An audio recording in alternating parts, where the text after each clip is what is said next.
Juste après leur dîner, Sarah et Obi décidèrent de rentrer. Obi remarqua alors qu'elle était très souillée. Ses règles étaient arrivées en avance ce mois-ci et Sarah n'en croyait pas ses yeux. Le visage déformé par le dégoût, Obi lui demanda, devant tout le monde, pourquoi elle était si sale, puis s'éloigna sans se soucier de savoir comment elle allait rentrer chez elle dans cet état. Les gens la dévisageaient, la montraient du doigt et chuchotaient en la regardant partir. Sarah, accablée par la honte, courut aux toilettes. En chemin, elle faillit bousculer une jeune femme qui sortait, mais l'attention l'empêcha de s'excuser. Arrivée aux toilettes, Sarah s'enferma aussitôt dans une cabine. Son cœur battait la chamade tandis qu'elle repassait en revue la scène avec Obi. C'était la 3e fois qu'il l'humiliait en public. La dernière fois, c'était lors du dîner d'anniversaire d'un ami. Quand elle eut fini de manger, Obi la traita de chèvre affamée devant ses amis qui se moquèrent d'elle. Pendant des années, Sarah avait subi les brimades d'Obi. Même si elle savait que le quitter était la meilleure décision qu'elle puisse prendre, son cœur battait encore pour lui, rendant la décision difficile à prendre. Comment survivrais-je sans lui? Et qui m'aimerait si je le quittais? Ces questions inexprimées avaient maintenu Sarah dans une relation toxique et abusive avec sa famille pendant plus de 7 ans. Debout dans les toilettes, les larmes aux yeux, elle essayait d'essuyer les taches sur sa robe avec un mouchoir. Entièrement souillée, Sarah se demandait quoi faire de sa robe.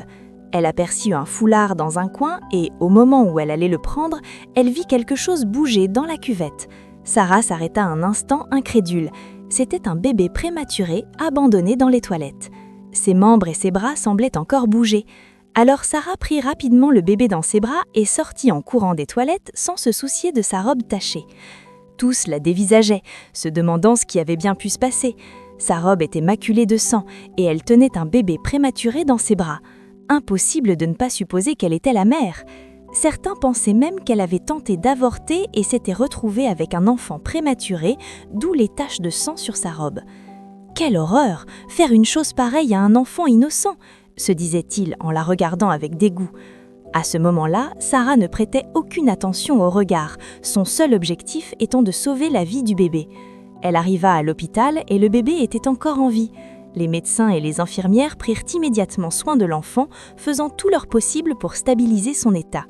Après plusieurs heures, ils revinrent annoncer à Sarah que le bébé était désormais dans un état stable. Cependant, les médecins voulaient savoir comment elle était arrivée dans cette situation, et Sarah leur raconta toute l'histoire. Tous les médecins étaient stupéfaits, car ils ne s'attendaient pas à ce que le bébé survive. Ils informèrent Sarah que le bébé avait déjà 5 mois et qu'il pourrait souffrir de plusieurs malformations congénitales.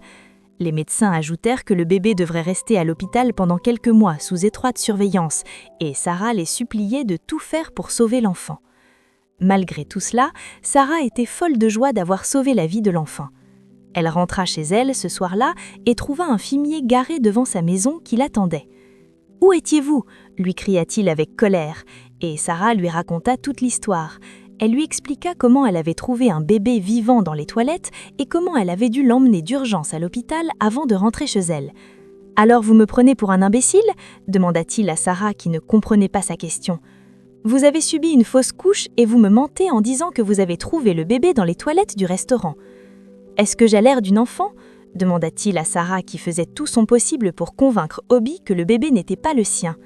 Mais Obi était déjà convaincu de son erreur et l'accusa d'être une prostituée qui couchait avec des hommes tout en prétendant être encore vierge. À cet instant, quelque chose se brisa en Sarah. Elle n'avait pas résisté longtemps aux insultes d'Obi, mais maintenant, après tout ce qu'elle venait de vivre, Sarah était prête à affronter n'importe quoi. « C'est fini », murmura-t-elle d'une voix tremblante mais ferme. « C'est fini avec toi, Obi », répéta-t-elle en le fixant droit dans les yeux sans ciller. Obi écarquilla les yeux, stupéfait par son audace. « Qu'est-ce que tu viens de voir ?» demanda-t-il à Sarah, qui répéta cette fois-ci d'une voix encore plus forte. « J'ai gâché 7 ans de ma vie à être humiliée, insultée et traitée comme une moins que rien. Mais aujourd'hui, j'ai compris quelque chose. Sauver ce bébé m'a fait me sentir plus vivante que jamais avec toi. Je ne perdrai plus une minute à être humiliée et méprisée par toi. » Obi resta là, abasourdi.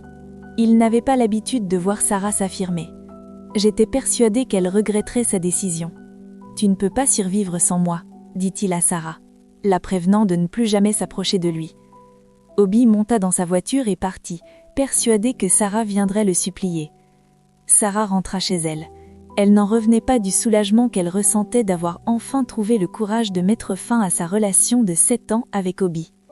C'était comme si elle avait été enchaînée pendant toutes ces années et qu'elle était enfin libre. Elle ne pensait qu'à une chose, le bébé à l'hôpital. Sarah se surprenait à prier Dieu pour qu'il survive. Les semaines suivantes, Sarah se rendit régulièrement à l'hôpital pour prendre des nouvelles du bébé.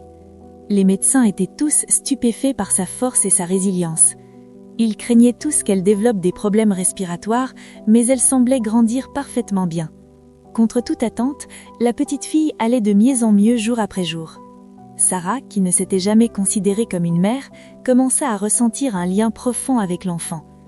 Elle ne pouvait l'expliquer, mais c'était comme si le destin les avait réunis.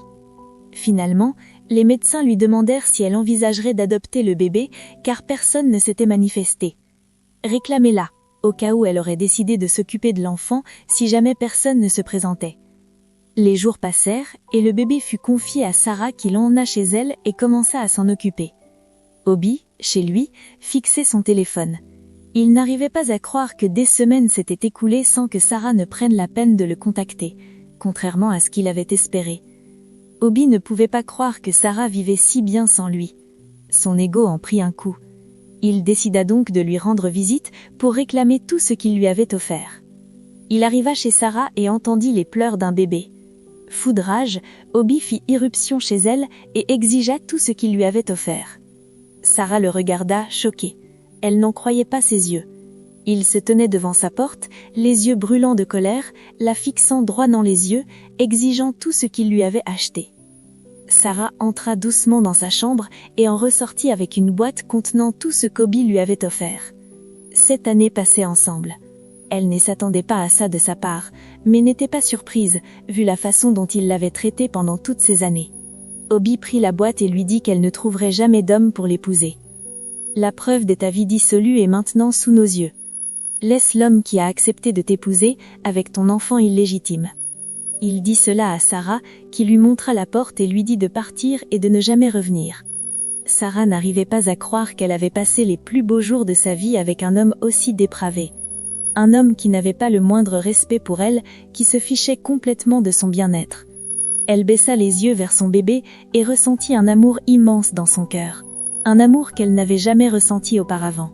Et Sarah sut à cet instant précis que tout ce qui s'était passé au restaurant ce jour-là l'avait menée à ce moment précis. Les jours suivants, Sarah était chez elle, berçant sa fille adoptive, Fabiola. Lorsqu'elle entendit frapper à sa porte, elle déposa rapidement le bébé dans son berceau et celui-ci se mit à hurler de toutes ses forces. Elle se précipita vers la porte pour voir qui était et fut choquée de voir sa mère. « Maman, tout va bien ? Tu ne m'as pas prévenue de ta visite ?» dit-elle à sa mère qui lui demanda si c'était un crime de rendre visite à sa propre fille. « Maman, je n'ai jamais dit que c'était un crime, je pensais juste que tu aurais dû me prévenir au cas où je ne serais pas là. »« Tu as de la visite ?» demanda sa mère. Se demandant ce qu'un bébé faisait chez sa fille, entra précipitamment et aperçut l'enfant qui hurlait à plein poumon. « À qui est cet enfant ?» demanda la mère de Sarah, le visage empreint de confusion. Elle regardait le bébé se tortiller dans son berceau, réclamant de l'attention. « Maman, c'est le mien. Je l'ai adopté il y a quelques mois, » répondit Sarah. « Tu as adopté un bébé, une jeune fille célibataire comme toi ? Tu devrais plutôt te concentrer sur la recherche d'un mari. Pourquoi ne m'a-t-on jamais consulté avant que tu prennes cette décision si importante ?» demanda sa mère. Sarah s'excusa et expliqua qu'elle ne l'avait pas mise au courant car elle savait qu'elle la dissuaderait d'adopter l'enfant. Sarah fit alors asseoir sa mère et lui raconta toute l'histoire. Après l'avoir écoutée, sa mère lui demanda pourquoi c'était à elle d'adopter le bébé alors que tant de couples étaient prêts à le faire. Elle expliqua comment s'occuper de sa fille adoptive, Fabiola, avait changé sa vie et l'avait aidée à se libérer de la relation toxique qu'elle entretenait avec sa famille. Sa mère resta assise en silence, absorbant chaque mot, son expression s'adoucissant au fur et à mesure que l'histoire se déroulait. Après un long silence, elle prit enfin la parole. « Sarah, ma fille, » commença-t-elle, la voix chargée d'émotion, « j'ai toujours prié pour ton bonheur. Quand j'ai appris comment tu étais traitée à la ferme, je me suis inquiétée. Mais je ne savais pas comment intervenir, voyant à quel point tu l'aimais. Cependant, avec cet enfant, penses-tu trouver un jour un mari ?» demanda-t-elle à Sarah, qui répondit que tout homme qui l'aimerait Sarah n'aurait absolument aucun problème à avoir un enfant ou non, cela ne la dérangeait absolument pas. Connaissant la joie que lui procurait la présence du bébé dans sa vie, elle était prête à tout risquer pour elle, sans même savoir pourquoi. Sa mère la regardait câliner le bébé. Elle s'inquiétait beaucoup que sa fille unique finisse célibataire. Aucun jeune homme censé n'épouserait une femme avec un enfant, alors qu'il y a des milliers de femmes sans enfants. Elle réfléchissait à ce qu'elle pourrait faire. Un matin, alors que Sarah se dépêchait d'acheter des affaires pour son bébé, elle croisa un beau jeune homme qui attira son attention. Il s'appelait Ntobi et habitait près de chez elle. Ntobi lui proposa de la raccompagner. Ils marchèrent et discutèrent quelques minutes jusqu'à sa maison. Sarah sentait une bonne connexion avec lui et décida de lui parler de sa fille. Elle voulait s'assurer que Ntobi sache qu'elle avait un enfant. Cependant, quand Ntobi entendit cela, il est parti, et cela se voyait à sa réaction. Il a immédiatement dit à Sarah qu'il avait un rendez-vous dans 5 minutes et s'est enfui sans même dire au revoir. Sarah était profondément blessée. En rentrant chez elle, elle a trouvé sa mère qui avait tout entendu. « Tu vois où tu t'es mise ? Aucun jeune homme censé ne voudrait épouser une femme qui a un enfant. Tu dois décider de ce que tu vas faire de cet enfant, avant de finir célibataire pour toujours, » a-t-elle dit à Sarah en se dirigeant furieuse vers sa chambre. Sarah est restée là, triste, tandis que les événements se rejouaient dans sa tête. Elle savait qu'il ne serait jamais facile de trouver un homme célibataire prêt à l'épouser, Mais quelque chose semblait la rassurer, lui disant qu'elle allait s'en sortir. Sa mère est sortie à ce moment-là et lui a conseillé de ne jamais révéler à un homme qu'elle avait un enfant. « Après tout, cet enfant n'est pas vraiment le tien », a-t-elle dit à Sarah, qui est restée là, perplexe, se demandant si elle devait suivre le conseil de sa mère. Sarah savait les conséquences que le fait de cacher une telle information pouvait avoir, mais sa mère ne mentait pas. En réalité, elle n'avait jamais couché avec un enfant. Au fil des années, Sarah croisa la route de plusieurs hommes qui s'intéressèrent à elle, mais qui se ravisèrent en voyant sa fille Obi, âgée de 7 ans. La prédiction de sa mère était en train de se réaliser et malgré ses efforts pour faire comme si de rien n'était, Sarah savait au fond d'elle qu'elle voulait se poser et avoir des enfants. Sa fille, Fabiola, comblait son cœur de joie, mais Sarah vieillissait. Elle aspirait à l'attention et à la compagnie d'un partenaire aimant, et pourtant, chaque fois qu'elle s'autorisait à aimer, son cœur était brisé par des hommes incapables de voir au-delà du fait qu'elle avait un enfant. Les paroles de sa mère semblaient la hanter, et Sarah se demandait souvent si elle avait fait le bon choix. Un jour, Sarah rentrait chez elle avec sa fille lorsqu'un homme l'arrêta et l'accusa de vouloir kidnapper la fille de son frère. « C'est la fille de mon frère !» hurla l'inconnu, la traitant de kidnappeuse. Avant même que Sarah ne comprenne ce qui se passait, une foule en colère l'encercla et commença à la rouer de coups. Fabiola essaya tant bien que mal d'expliquer que Sarah était sa mère, mais personne ne semblait l'écouter. L'inconnu appela alors son frère, prétendant avoir vu sa fille en compagnie d'une inconnue. Son frère, qui était chez lui à ce moment-là, accourut sur les lieux et les rejoignit. Il se retourna, incrédule. Il se trouvait face à une jeune fille qui ressemblait trait pour trait à sa fille et se demanda comment cela était possible. Il s'approcha, son regard se fixa sur Fabiola. La ressemblance était frappante. Elle était le portrait craché de sa fille, assise à l'arrière de sa voiture à cet instant précis. Comment était-ce possible ? Il se posa la question, tandis que Sarah, déjà meurtrie et sous le choc de l'agression, s'approchait d'eux pour prendre sa fille dans ses bras. « Laissez ma fille tranquille !» cria-t-elle à l'inconnu, qui s'excusa pour les agissements de son frère. « Je crois qu'il y a un malentendu », dit-il à Sarah, qui ne semblait pas trouver la situation drôle. Presque prise à partie par une foule en colère, elle attendait des explications. Sans dire un mot, l'inconnu lui demanda de le suivre. « Je pense que vous devez voir cela de vos propres yeux », dit-il à Sarah, en l'emmenant à sa voiture et en lui montrant sa fille. Sarah resta sans voix, stupéfaite par la petite fille qui ressemblait trait pour trait à sa fille Fabiola. Même visage, même trait, comme le reflet l'une de l'autre. Son cœur s'emballa, tandis qu'elle tentait de comprendre. Était-ce une mauvaise blague ? Comment 2 enfants pouvaient-ils se ressembler autant et appartenir à des familles différentes ?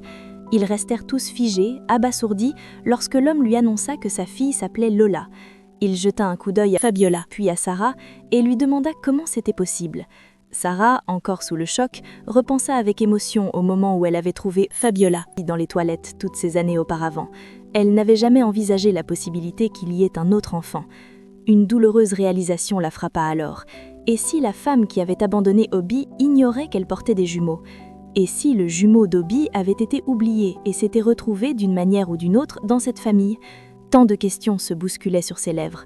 L'homme, voyant son expression, lui demanda où elle avait trouvé sa fille. La voix de Sarah tremblait lorsqu'elle raconta l'histoire du jour où elle avait trouvé Fabiola abandonnée dans un restaurant. Elle expliqua comment le bébé avait été laissé dans les toilettes et comment elle s'était précipitée pour lui sauver la vie. Lorsque Sarah eut terminé son récit, l'homme parut visiblement bouleversé. « La mère de Lola n'a jamais mentionné de jumeaux », dit-il, la voix tremblante d'incrédulité. « Elle est arrivée chez moi un soir, à l'improviste, et m'a confié notre bébé. Elle est repartie sans dire un mot, et je n'ai plus jamais eu de ses nouvelles.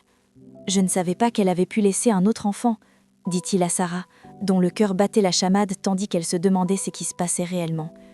Il faut qu'on comprenne, murmura Sarah, la voix empreinte d'un mélange de confusion et d'inquiétude. Si Fabiola et Lola sont jumelles, elles méritent de se connaître, dit-elle à l'homme qui acquiesça. L'homme, encore sous le choc de cette révélation, suggéra un test ADN pour confirmer leur lien de parenté. Les jours suivants, Sarah et l'homme qui se présenta comme Okaka se rencontrèrent plusieurs fois à l'hôpital, tous deux bouleversés par les montagnes russes émotionnelles qu'ils traversaient. L'attente des résultats du test sembla interminable, mais finalement, après des jours d'attente, la vérité éclata. Fabiola et Lola étaient des jumelles identiques, séparées à la naissance.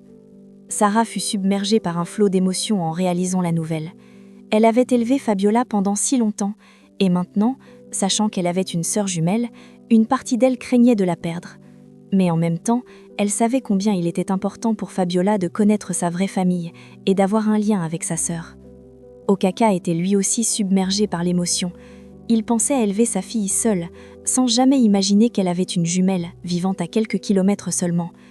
Ce qu'ils ignoraient, c'est que la femme qui avait abandonné le bébé dans les toilettes tentait de se faire avorter illégalement, sans savoir qu'elle portait des jumeaux. Elle avait réussi à extraire un bébé, ignorant qu'un second était encore en elle. Les mois passèrent et elle réalisa qu'elle était toujours enceinte. Lorsqu'elle fut prise de terribles douleurs abdominales et décida d'aller à l'hôpital, elle comprit qu'elle était en travail et sur le point d'accoucher. Une fois le bébé né, elle se précipita chez le père et lui confia l'enfant, sachant qu'elle n'était pas prête à être mère. Dans les semaines qui suivirent, Sarah et Okaka passèrent plus de temps ensemble, permettant à Fabiola et Lola de tisser des liens fraternels. Malgré le choc initial, les filles commencèrent à se rapprocher. Elles riaient, jouaient et partageaient des histoires, émerveillées par la façon dont le destin les avait réunies après une si longue séparation. Tandis que Sarah et Okaka observaient les jumelles, ils apprirent aussi à mieux se connaître. Okaka dut apprécier l'altruisme et la gentillesse de Sarah, ainsi que la façon dont elle avait accueilli Fabiola sans hésiter. Il lui était reconnaissant d'avoir sauvé la vie de sa fille et de s'être occupé d'elle pendant toutes ces années. Un jour, Shinedu invita Sarah à rencontrer son ami proche, Ugu, le frère aîné de sa fiancée. John, un homme très riche et influent, avait entendu parler de son histoire et souhaitait la rencontrer. Lorsque Sarah rencontra John, elle était d'abord timide, mais ils entamèrent rapidement la conversation. Intrigué par sa douceur, John se sentit attiré par elle. Il admirait la façon dont elle avait élevé Fabiola et géré la situation complexe des retrouvailles des jumelles.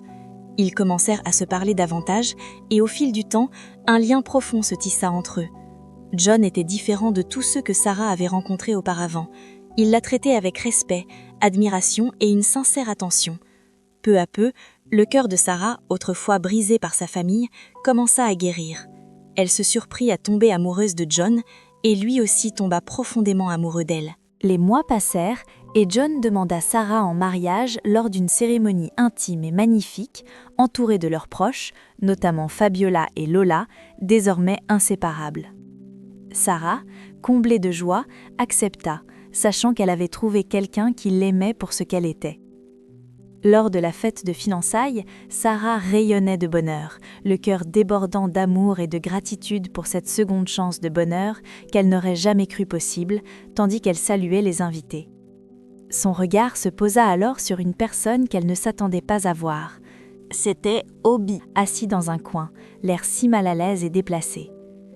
Sarah fut surprise de le voir là, mais avant qu'elle ne puisse dire un mot, son fiancé, John, s'approcha d'elle et lui présenta Obi comme son assistant personnel.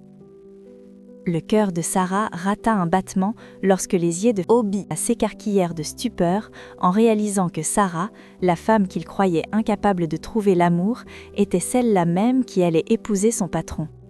Il semblait si mal à l'aise, si joyeux en compagnie de son supérieur. Sarah, cependant, garda son calme.